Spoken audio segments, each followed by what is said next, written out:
I read your dad's article. The biggest argument for Wednesday crucifixion is the spice conundrum. Mark 16:1 claims that the women bought spices after the Sabbath was passed. Luke 23:56 claims that they had spices before the Sabbath.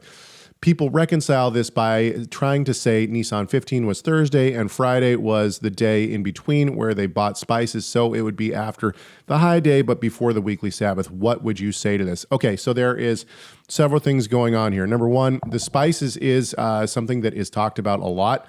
I talk about it, I think, in my work on the chronology. If not, I have written on it. I just haven't published it.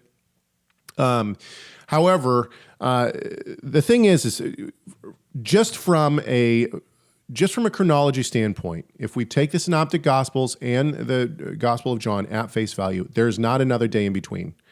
There's not a day in between. It says the next day he is, and then he is tried and he is hung on the cross. We have 2 Sabbaths in a row, according to the Gospels. We have he's crucified on a Sabbath. And then the next day they want to get him off the cross because the next day is a Sabbath. So you have two Sabbaths in a row. And now I'm getting to the spices, but you have 2 Sabbaths in a row. There is only one time that this can ever happen. There's only one time that 2 Sabbaths in a row can ever happen. And if you read the Gospels, it's pretty clear that it's in a row. There's no day in between. And so you have a Sabbath on a Friday. The only time that this can happen is if it's a festival Sabbath. This means it has to be Nisan 15.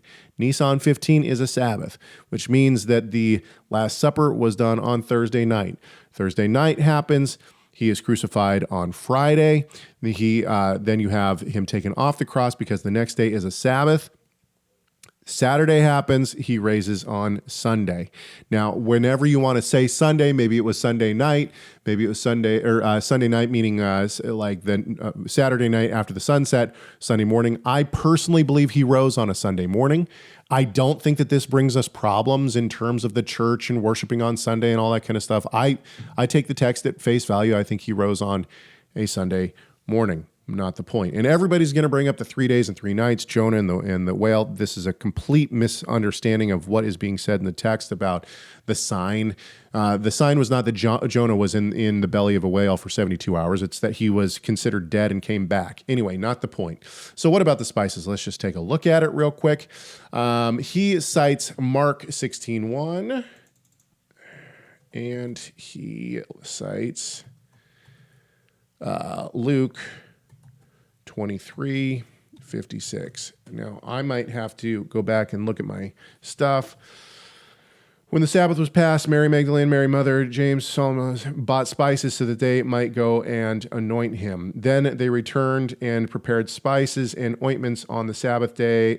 On the Sabbath they rested according to the commandment. Yeah, I'm drawing a blank on exactly how the scholars reconcile this. However, it's not my work that I would turn to. It's the work of the scholars who have dealt with this. No matter what, you're going to have problems because it seems like there's 2 different accounts of when the spices were actually bought and or prepared. However, the scholars do reconcile this, and I think that they do a very good job of it. In fact, if I remember correctly, there was a couple of aha moments when I was researching this. I'll have to do more work and get back to you on exactly how this is reconciled. However, one thing you could say, well, for sure, is that both in Mark and Luke, they're not purchasing spices on the Sabbath, and they are thinking long term of anointing Yeshua's body after the Sabbath.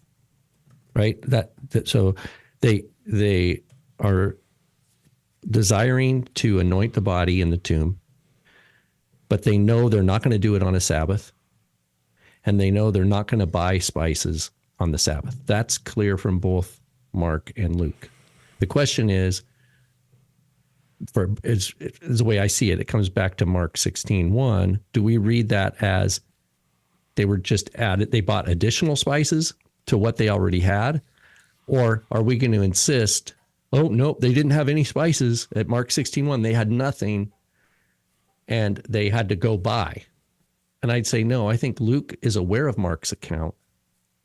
Oh, for sure. We know that Luke is aware of Mark's account and Matthew's account. And Luke Luke must have learned that, they already were had preparing. spices to prepare, and they probably went and got more, when they were getting ready to go to the tomb. So thank you so much for watching this video. Tell us your thoughts on this subject by leaving a comment in the comment section. Make sure you like, share, subscribe, and enable those notifications. And we'll see you in the next video.